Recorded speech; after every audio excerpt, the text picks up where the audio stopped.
everybody? Welcome back to Big Brain History. Today we're doing another reaction video. Today we're going to react to Extra History's Alexander the Great's Egypt 1 Crowning a God. I love Extra History. Great YouTube channel. I really hope you check them out. If you want to watch the video without my commentary, as always, I'll link it below in the description. So please go ahead and check them out. Before we get into it, I want to talk a little bit about Alexander the Great. Alexander the Great is one of my favorite historical figures because he is so brilliant.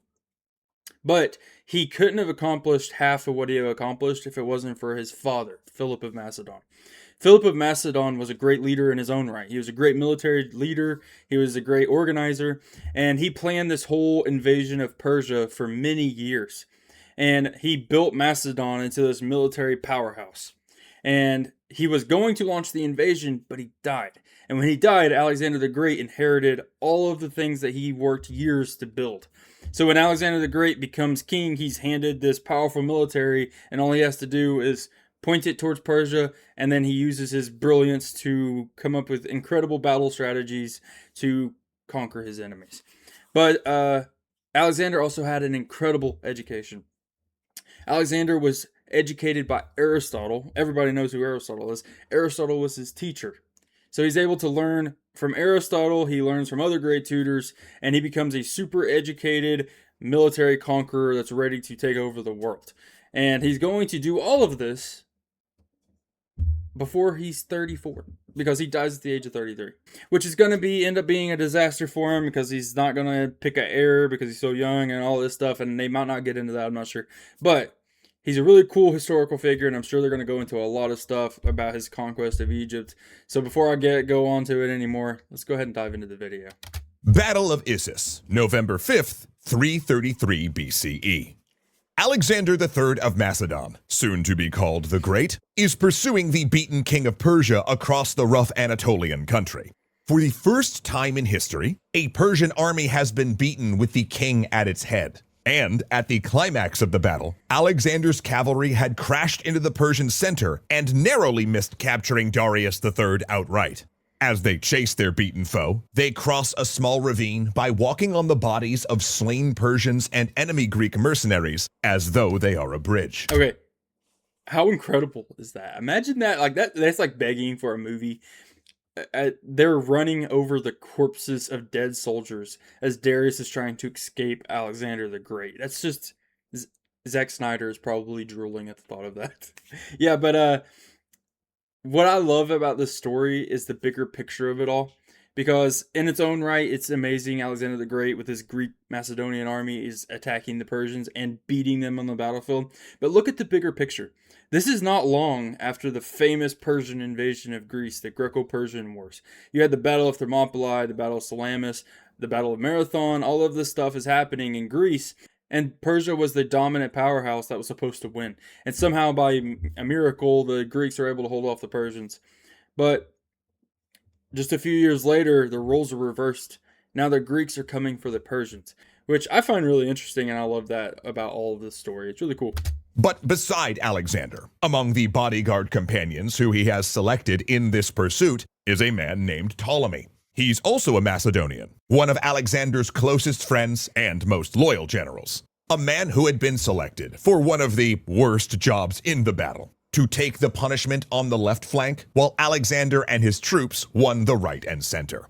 So this is his victory as well. And though Darius will escape, they have won the western half of the mighty Persian Empire, including Egypt, the oldest kingdom in the classical world. And before their story is over, both Alexander and Ptolemy will be its pharaoh and its god.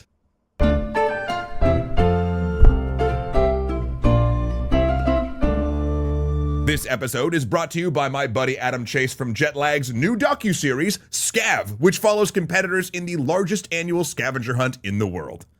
The Ptolemaic dynasty, Egypt's last, would rule over the kingdom for 3 centuries, bringing about massive cultural changes and the construction of some of the most famous monuments of classical Egypt, such as the Library of Alexandria and the Pharaoh's Lighthouse. During their rule, the city of Alexandria became arguably the intellectual capital of the Hellenistic world. Yeah, and he's right. Ptolemaic Egypt is the intellectual capital of the Hellenistic world, and the way that they're able to accomplish this is just by focusing on knowledge. They're going to build probably the most famous library of the ancient world called the Library of Alexandria.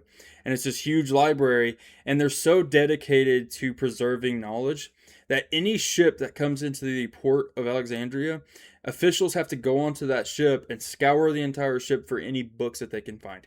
And if they find a book, they take that book and they copy it word for word and then put a manuscript of it in the Alexandrian library, and then they give the book back to the owner. So everything that comes into Alexandria, not only is it for trade and cult and art and all this other stuff, they're also trying to harvest as much knowledge as they possibly can.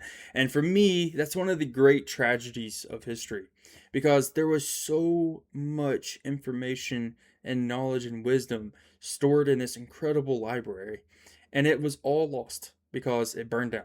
And when the library burned down, I've read, I don't know if this is true, but I've read online that when the library burned down, there was so much information that was lost in that library that was not able to be reproduced, that it set us back, I think they said like 1,000 years, because of all the information that just that just ceased to exist. And it took us 1,000 years to get back to the level of knowledge that we had when the library existed, which, if that is true, that's incredible to think about. But also, something else I wanted to mention about the Ptolemaic Egypt. The Ptolemaic Egypt had a really interesting racial divide and kind of class divide, because the Ptolemaic dynasty was very concerned with making sure that their royal court remained Greek and everybody else was Egyptian. So to preserve it, they had ancestral relationships. So brothers would marry sisters, and it would continue the line of making sure that the royal family stayed as Greek as possible. And most of them never even bothered to even learn how to speak Egyptian. So you had all of Egypt, one of the oldest civilizations in the world, being ruled by Greek foreigners that don't even speak their own language. And it's not until the last Ptolemaic ruler, Cleopatra, the famous Cleopatra, did a Ptolemaic ruler even bother to learn Egyptian, which is really crazy to think about. That I think they ruled Egypt for 200 or 300 years, and they didn't even speak Egyptian. It's pretty nuts. Stealing that crown away from the traditional center in Athens. And this success is particularly fascinating, given that the kings and queens of the Ptolemaic dynasty were in fact a Macedonian Greek minority, which managed to retain support from Egyptians over such a long period. And as they did so, the Ptolemies adopted more Egyptian practices, while Egypt became more Greek. A process you can trace through art, philosophy, and even burial practices. But we are getting a few decades ahead of ourselves, extra historians. I don't know if you can tell, but I'm very excited for this series. So let's rewind to the aftermath of the Battle of Issus, where Alexander had shattered the field army of Darius III, opening up half of the Persian Empire to Alexander's control. This was a massive victory, far beyond even the wildest dreams of Alexander's generals and his Greek city-state allies. Though it should be noted, this hadn't even really been Alexander's campaign. See, Macedonia was a relatively provincial Greek kingdom, one that was different enough from other Greek city-states that it was an open question whether they were actually Greek. For instance, when Alexander's father, Philip II of Macedon, had gone to the Olympics, he actually had to prove he was of Greek descent in order to compete in the horse race. And there were reasons for that. See, Macedonia was a bit of a political and cultural oddball among its fellow Greek states, where others were democracies like Athens or had a split monarchy with a council like Sparta. Macedon was an out-and-out monarchy in a way other Greeks found uncomfortable. In fact, in both major Persian invasions, Macedon had actually allied with Achaemenid Persia and let their troops cross their land, using this as an opportunity to seize nearby territory. Plus, they were savvy enough that they managed to keep most of that territory after the wars. Yeah, so you can see why the Greek city-states are not big fans of the Macedonians, because not only do they really view the Macedonians as less Greek and more barbarian, Macedonians are also kind of a thorn in the side because they're great enemy of the Greeks, the Persians. The Macedonians sided with them and just let them come into Greece. And that army is going to end up being the ones to burn Athens to the ground, and they're going to kill a lot of Greeks. So yeah, you can see why they really despise the Macedonians. And then it's probably going to just really anger them that eventually the Macedonians are going to get their stuff together, build this incredible military, and then they're going to subjugate Greece. And that's probably just going to really frustrate them. Meanwhile, their Greek neighbors were also very happy to invade Macedonia, which had some of the best farmland in Greece. Athens had its philosophers, Sparta had its military culture, Macedon had the food. And that is a great thing to have if you want to build an army. So that is what Philip II did. He reformed the Macedonian army around a corps of heavy troops known as the Macedonian phalanx and extremely specialized, highly trained cavalry. At the same time, he'd trounced other Greek city-states in war, then used marriages and diplomacy to give Macedon a prominent position as the head of an organization he'd formed called the League of Corinth. See, you can see how brilliant Philip is, the father of Alexander the Great. He should be remembered more greatly than he is, because he's kind of forgotten, and it's due to his son being just an incredible figure that just overshadows him. But what could Philip have accomplished if he had just lived?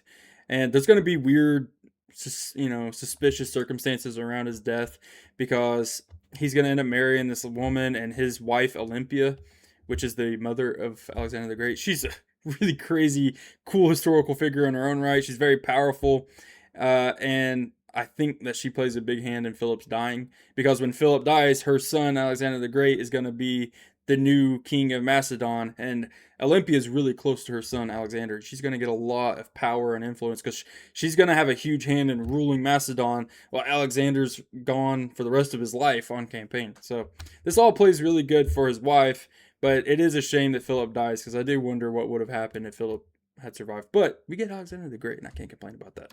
The goal of invading the Persian Empire. He also heavily developed his son and heir, Alexander III, hiring Aristotle as his personal tutor and giving him practical experience in both warfare and as regent. The result was that when Philip was assassinated under highly strange circumstances, with some rumors suggesting Alexander was involved due to a dispute over Philip marrying another Macedonian noblewoman, possibly displacing Alexander as his future heir. Yeah, that was huge. He probably would have been dethroned as the heir, which, that's a huge what-if scenario. What happens if he gets married and Alexander's not even the heir anymore, and you never have the ruler of Alexander the Great? It's crazy. Alexander basically had a invade Persia starter kit. He inherited Philip's spot in the League of Corinth, his campaign plans, his military, and his veteran generals. For this reason, there's an argument to be made that Alexander's initial victories over Darius and the Achaemenid Empire were really more of his posthumous father's victories. I disagree with that. Like, Philip does get a lot of credit for preparing Alexander to be great, but it still requires Alexander to be great. You can lead a horse to the water, but it's up to the horse if he's going to drink the water. Alexander had a lot prepared for him, but Alexander had to be excellent to be as successful as he is. I don't agree with that. It's Alexander's accomplishments. Alexander had to do was execute and not screw up, which, to his credit, he did not. Sometimes Nepo babies be talented. But here's the thing. Alexander was not his father. In negotiations, Darius basically offered Alexander the western half of the Persian Empire. And had it been Philip in these talks, he probably would have accepted that. After all, this was success far beyond what anyone had expected. A massive expansion of Macedonian territory. Any other king would have declared victory and gone home. I don't know, maybe. There's a possibility it would have accepted, but Philip was very smart, and Philip was very ambitious himself. He's the one that had this whole idea of taking Persia in the first place. If he had to go negotiate with Darius, and he had had as much success as Alexander was having, I think there's a good shot that Philip would have also just said, why would I settle for half when I can just easily take the rest? Alexander was not struggling with the Persians, so I don't think Philip would have either. So I don't know if I would say that Philip would have just accepted half. I think he could have pushed on too. Alexander said no. Because why would he settle for half of the Persian Empire when he could have all of it? Yeah, young Alexander was just kind of built different in a way that historians have never fully figured out. Nothing was just ever enough for him. He'd topple kingdoms and capture territory, then change his goal and insist on moving on to the next conquest. Of course, that didn't mean Alexander was rushing here to confront Darius. He knew there would be years before the Persians could field a major army to confront him again, and he needed that time to consolidate what he'd won. Yeah, and one of the things that I love about Alexander, and one of the things that shows his brilliance to me, is that Alexander does such a great job of not just winning the war, but winning the peace. He is able to consolidate his victory so perfectly. And one way he's able to do that is he goes into a conquered people and he doesn't just lord over them as the conqueror. He tries to rebuild his image as one of them, like he's accepting their culture. Like when he takes Egypt, you know, he starts viewing himself as the pharaoh and starts dressing as the pharaoh and partaking in Egyptian culture and traditions and turns himself into a pharaoh. That way the Egyptians love him for it. When he takes Persia, he starts dressing as the king of kings and becomes Persian. So the Persians can look at him as not just a Greek conqueror, they look at him as a Persian ruler. And then even when he goes into India, he starts dressing as an Indian and starts doing things that make the Indians look at him as a ruler of India and not just a conqueror. He's so good at his image to portray himself as not just the victorious conqueror, but he tries to portray himself as almost like a liberator. Like he's here to liberate you from your failed rulers, and he's going to be a ruler for you, which that makes him so successful. I think it starts to, if I remember what I've read correctly, I think it starts to alienate though the Greeks back home because they're looking at Alexander as he's bringing untold success to the Greeks, but he's also starting to adopt so many different traditions of other cultures that I think it starts to build animosity in Greece towards him. But I mean, not enough to ever stop him. He's so successful. Who's going to stop him? It's incredible. The biggest prize, of course, was Egypt. So, Alexander and his army, with naval support, marched south to the most ancient kingdom in the Mediterranean, not knowing what awaited him. It might have been combat or a rebellion, but instead, he was actually greeted at the border as a liberating savior.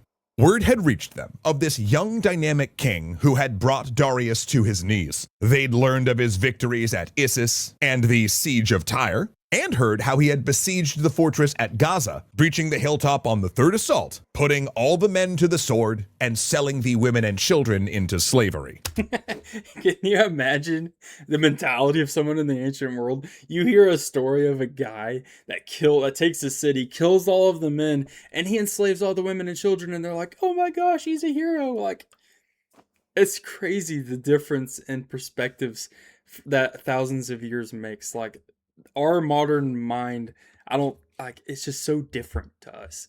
How could he be portrayed as a liberator when he's enslaving people? I mean, I understand why they viewed it that way. They hated the Persians. The Persians were arch enemy to the Egyptians, but that's just fascinating to me. Yet, despite this, they still did not fear him, even though he still had a shoulder wound from Gaza, which was emblematic of his willingness to engage in violence, because Egypt would hail anyone who brought tears to Persian mothers. Turns out, Egypt had been under Persian rule as a province, or satrap, for about 2 centuries, but they never really jived with the Persians. In fact, there seemed to be some pretty significant religious friction between the Persian occupiers and the Egyptians. Egyptians worshipped a number of sacred animals as representations of the gods, including a bull known as the Apis bull. About a decade before Alexander arrived, the Egyptians had staged an uprising that was sparked, partially, by Persians killing a sacred Apis bull. In fact, Darius had barely gotten it under control before his defeat at Issus. Yeah, it's a little surprising that they had such problems with the Egyptians, because if you look at it on paper, it makes sense. The Persians are monotheistic. They're Zoroastrianists. They believe in one god. And in the ancient world, that puts you at odds with a lot of cultures because most cultures in the ancient world are very much polytheistic. The Egyptians have many, many, many gods. And that's not just true for the Egyptians. Many of the cultures that the Persians conquered, they're polytheistic as well.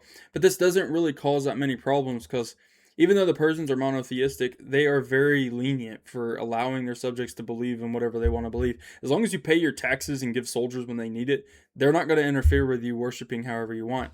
But for some reason, that's going to cause a lot of problems in Egypt, unlike anywhere else that they controlled. The Egyptians are a very proud people. They are a very ancient civilization. During this period, which is to us ancient history, the pyramids are almost 3,000 years old already. So the Egyptians are very proud people that have a long history of ruling themselves. So there is a lot of headbutting that goes on between the Egyptians and the Persians, even though the Persians are very forgiving and generous in what they allow their subjects to believe. And Alexander the Great is going to be so brilliant that he knows exactly how to play into this and be successful, and the Egyptians are going to love him for it. And I think they're about to explain exactly how he's going to do that. Turns out the Persians seem to be pretty hostile overall to the Egyptian veneration of sacred animals. However, the Greeks, they were all about it, because part of their belief system was that the Greek gods had traveled from Olympus to Egypt in the ancient past and briefly turned into animals, becoming the gods of the Egyptians. Which is probably why, when Alexander arrived, he immediately made sacrifices to the Apis bull at its cult center in Memphis and ordered the restoration of Egyptian temples that had fallen into disrepair and neglect during the Persian occupation. Egypt was, to put it mildly, a huge prize. Not only did it carry the prestige of great antiquity, after all, the Great Pyramid of Giza was 2,300 years old even then, and its temples larger than anything in Macedon, it was also hugely rich in food. Regular flooding of the There's a dump truck outside my house. There's construction going on across the street. If you hear that, I apologize. There's not a whole lot I can do about it. Nile brought 3 crops of grain a year, which made it not only a trade powerhouse, but also able to sustain large armies. You know, if just, for example, spitballing here off the top of my head, crazy thought, you were an ambitious young king who wanted to conquer the known world. Now, Achaemenid domination had also given the Egyptian state some advantages, like passing off the lessons of the satrap system with its high degree of organization, professional bureaucracy, and talent for tabulating and managing resources. So Alexander's first goal was to co-opt that bureaucracy by putting Egyptians and Greeks in charge of it, and to reform the taxation system under a Macedonian model. He also began plans to found a great new city, Alexandria, on the coast of the Mediterranean. Symbolically, it would represent the point where he took control of Egypt, but practically, it would tie Egypt economically into the Mediterranean trade, and culturally, it would weave it into the Hellenistic world. So he tasked his personal architect. The brilliance of this man is crazy. It's not just his military conquest, why he earns the great at the end of his name. He's not just a great military general, he's just a great leader and a great ruler. He's able to do things that other people in ancient history, the rulers of his peers in the ancient world, just are not able to do. It's incredible. Dinocrates with the urban planning, laying out a modern Hellenistic grid with water supply and sewage system.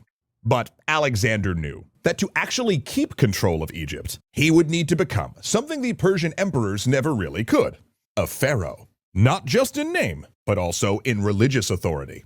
That meant visiting the oracle of Amun-Ra, which admittedly presented a bit of a logistical problem, as he was located in the Siwa Oasis, a vast field of trees and natural springs 350 miles west of Cairo.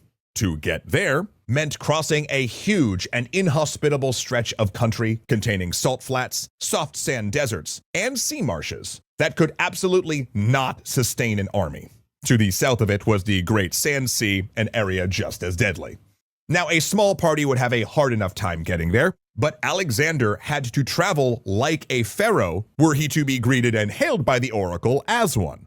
That added to the danger, since during the Persian occupation, an expedition to Siwa had simply disappeared into the desert. See, you can see what I'm talking about.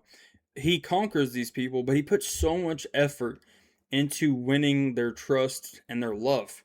Like, he goes through all of this effort to make himself appear a pharaoh just to gain legitimacy as the ruler of Egypt. And it's going to earn him the adoration of the Egyptians, and it makes it to where he doesn't have to worry about rebellions as much as the Persians did. The Persians constantly struggled with the Egyptians because the Egyptians hated them, and they were always trying to find a way to free themselves with the Persians. So the Persians always had to make sure that they had troops ready to crush a rebellion if they needed to.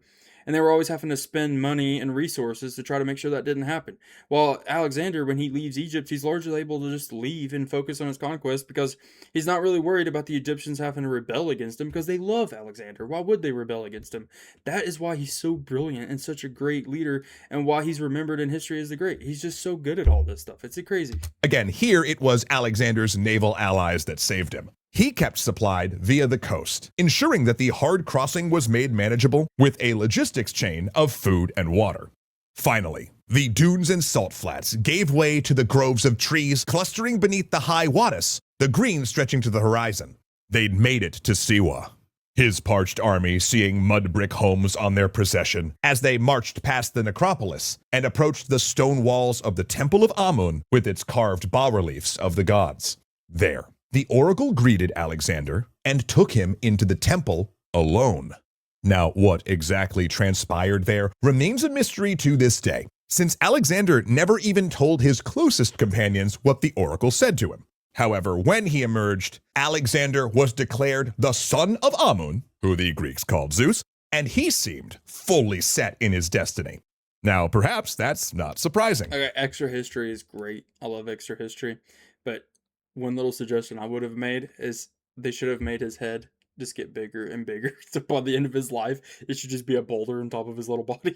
Because this guy, Alexander, I think they're about to talk about it here. His mother is constantly telling him about how great he is, and he's the son of a god or a descendant of a god, and he's going to do amazing things. So he already has this huge ego. Imagine growing up with your mother telling you you're a relative of a god, and now he goes to Egypt, is conquering the Persians, and now the Egyptians are calling him a god, a pharaoh.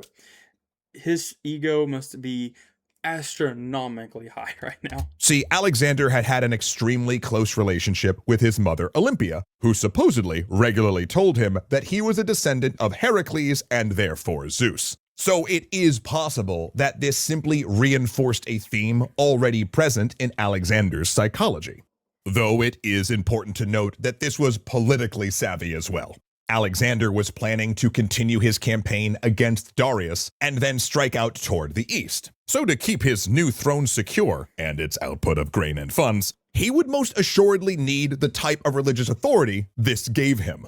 Besides, in the ancient world, the bounds between man and God were far more fluid than they would be in later monotheistic religions. As a result, Alexander's coronation, where priests bestowed him with the united crowns of Upper and Lower Egypt, also came with the announcement of grand new building projects and the restoration of old temples. Then, Alexander peaced out, along with his captains and generals, to meet Darius in a final confrontation. He would go on to smash Darius and burn the Persian capital of Persepolis, distributing the unimaginable wealth of its charity to his allies and companions, then using the bulk of it to march ever eastward into Assyria and Babylonia, Central Asia and Afghanistan, on to India, seeking always the great ocean that his tutor Aristotle postulated marked the edge of the world. And at his side, every step of the way, was Ptolemy. Yet, Alexander would not see the great ocean. He would conquer lands and peoples, marry more than once, even wear a skull cap made with an elephant's scalp to proclaim his victories in India. But finally, his generals would go no further, and he returned to Babylon. Okay, this is one of the things that I love most about history. If you want to see what I love about this stuff, it's so important that when you're learning about this stuff, put yourself in the mind of one of Alexander's soldiers or officers.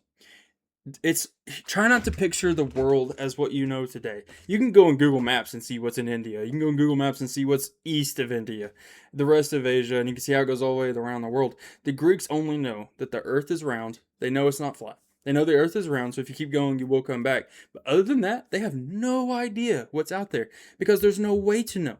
Most people only know their bubble of their own kingdom and the surrounding kingdoms around them. There's no way for them to go all the way to India. No Greek was ever going to be able to visit India in their lifetime until Alexander conquers so much land that he just conquers his way to India. What is out there? To them, mythical beasts are reality. There could be all kinds of crazy creatures that are in the world, and there's no telling what Alexander's going to find the further and further he gets away from home. To them, an elephant, it might as well be a mythical monster. There's so much stuff out there. And imagine being a soldier. You're fighting and killing for decades for this incredible leader that you have, but to you, he just keeps winning. He may never stop. He may just keep going and going and going because no one can stop him. So you haven't seen home. You haven't been to Greece and who knows how long. You haven't seen your family. You haven't seen your homeland. Instead, you're might as well be on the other side of the world. You're in India from Greece, fighting elephants and Indian tribes that you didn't even know existed. Like, what's the point in keep going? Like, you've already taken all of the world to you. Like, as far as you know, if you keep going, eventually you will run into some crazy monster that will kill you. Like, who knows what's out there? Like, I love that about history because you can watch sci-fi movies where they're going to alien planets and they're finding crazy monsters and aliens, and there's things that kill you, like Alien, where you're going to run into a xenomorph or, a predator or something unstoppable that's going to wipe out, any human that comes across of it. And that's sci-fi. We know that's not real. But to the Greeks in this period, it could be real. You don't know what's out there. They're running into things that they didn't think existed. So they're living a sci-fi movie. I love this stuff. That's why I find this stuff so fascinating. Palace of Nebuchadnezzar, Babylon, June 11th, 323 BCE. Alexander III, the son of Zeus, the great conqueror, is dead. He had sickened quickly, fast enough that many suspected poison, not a strange way for a Macedonian king to die. By some accounts, he spent the previous day unable to speak, weakly waving at his troops as they filed by in a final sign of respect. His body is lowered into a sarcophagus and covered with honey as a preservative. That, in turn, is sealed in a gold casket befitting his greatness, and an enormous cart with a mausoleum atop it would carry it back to Macedon. Yeah, and for how great Alexander is, this is his biggest failure as a leader, and it's going to get so many people killed. Alexander was 33 when he died. He probably did not expect that he was going to die anytime soon. He was having so much success that I doubt he ever really put much thought into what's going to happen after he does die. So when he dies, he never picked a successor. And without a successor, this great empire, it's doomed to fail. Because his generals are all going to vie for power. And according to legend, on his deathbed, they're trying to get him to pick a successor so that way all of it doesn't just fall into civil war. And according to legend, he's said to have said, I think he said, to the strongest. Which, if you're a general and you have soldiers and you hear that your leader says that his successor will be the strongest, you can see how that's going to cause a lot of problems. His empire is going to immediately split up into a bunch of, well, I would say small sections, but his empire is so large that a small part of his kingdom is still massive. You're going to have the Seleucid, you're going to have the Ptolemaic dynasty, you're going to have Macedon and the Greek kingdoms all being one kingdom. And throughout all of this, his mother is still back home trying to find a way to survive. And he's got an unborn child on their way that a lot of people that are trying to gain power are going to try to claim that they're just going to be a regent for him.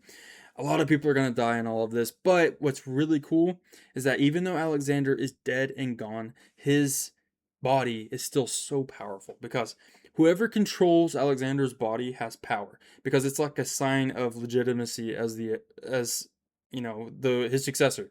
If you have his body, you have authority. So there's going to be a kind of a race to see who's going to get the body. Originally, it's supposed to go to Macedon, his homeland, and the guy that rules Macedon would have the authority. But Ptolemy, he's a brilliant leader in his own right, and he knows the power that comes along with having Alexander's body. So this huge procession that's going to Macedon, his body is going to disappear. And somehow, miraculously, who knows how, it's going to end up in Alexandria. And it's going to stay in Alexandria for a long time, and it's going to give them legitimacy until eventually, even centuries later, the body is still going to be a powerful symbol of power, that the body's going to disappear again. And that's one of the things that it really sucks in history, is that we really, to this day, we have no idea where the body is. The body was stolen, and it's such an important symbol. It's crazy that it could get stolen and just lost. But yeah, to this day, we have no idea where it's at. Alexander's closest companions then gathered to divide the empire. One man took Macedon, to supposedly hold it in trust for Alexander's unborn son. One took Thrace and much of Anatolia, another Asia. And Ptolemy, the man who would be known as Ptolemy Soter, Ptolemy the Savior, he got Egypt. But he got much more than that. For if Ptolemy had his way, he would have Alexander himself, and the king's body would never reach the shores of Macedon. Kinda seems like a huge historical scavenger hunt, if you ask me. And I know, since you did, it also reminds me of that new docuseries following competitors in the largest modern scavenger hunt in the world that just dropped. Yeah, I think that's the end of the video. Yeah, that's it. Yeah, so I love Extra History. I think this is a great video. So please check them out. They're an awesome channel. I'm sure you can learn a lot. I always learn a lot from all of their videos.